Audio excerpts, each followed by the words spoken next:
Gechlik. I'm a professor now at Empire State University, which is part of the SUNY system, okay? One of the things I'm going to talk about today is really thinking about college for those of you who are interested in college, okay? My recommendation is many of you have heard hopefully about CUNY and SUNY. CUNY is the City University of New York. SUNY is the State University of New York. Both of those places, you can obtain a great education, okay? Now, for some of you who may not have the best English skills and need help, CUNY offers a lot of extra help. So they offer some English classes, so this way you build up the English skills that you need in order to start college level classes, okay? So be aware of, if you're interested in any type of major, there's a CUNY college out there for all of you. There's a SUNY school out there for all of you. There's many CUNY colleges throughout the city. So there's an entry-level college, if you're interested, for all of you. And Federal Student Aid, FAFSA, F-A-F-S-A. FAFSA is the Federal Student Aid. So when you fill out this form, okay, you can get what's called TAP and Pell. Those are what's called grants. Those grants are money that is applied to your tuition, so you don't, some people don't pay anything when they go to CUNY and they get, and SUNY, and they get extra money for their books and so on. Once you get accepted into a college, the important thing to understand is using the benefits of the college, okay? So there's going to be free tutoring. There's going to be free support.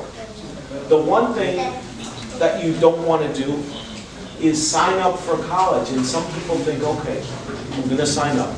So they go to a 2-year community college, okay? And when they go to that 2-year community college, they say, wait a minute, I'm getting Pell, I'm getting TAP, my tuition is covered. This is great.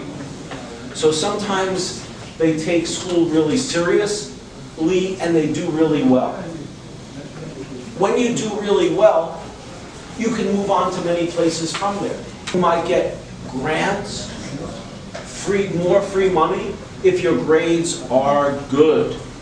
That's the key, being serious about what you study. What you have to understand is when you get these grants, if you don't do well and you fail your classes, let's say you stop going, they're going to want that money back because the federal government gave you money to study and you didn't complete it. So the one thing to remember is be serious if you decide to go to school.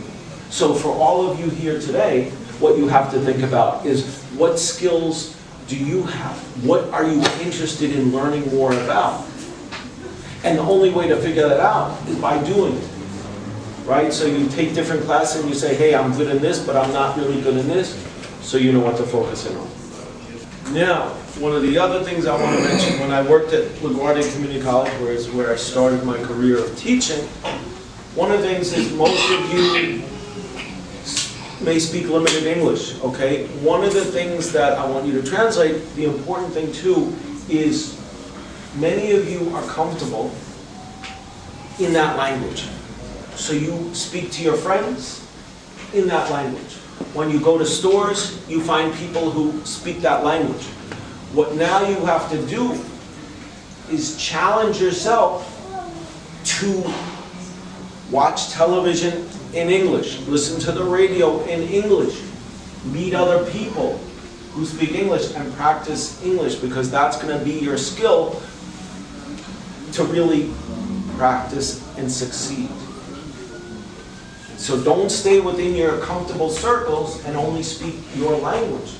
Because here, a lot of people do that. There's people who, when you speak about, there's a number of Spanish people who live in certain areas, and all they do is go to the stores in those areas, and their friends only speak Spanish. And they live here for their whole life, and guess what? They survive, but they never speak English.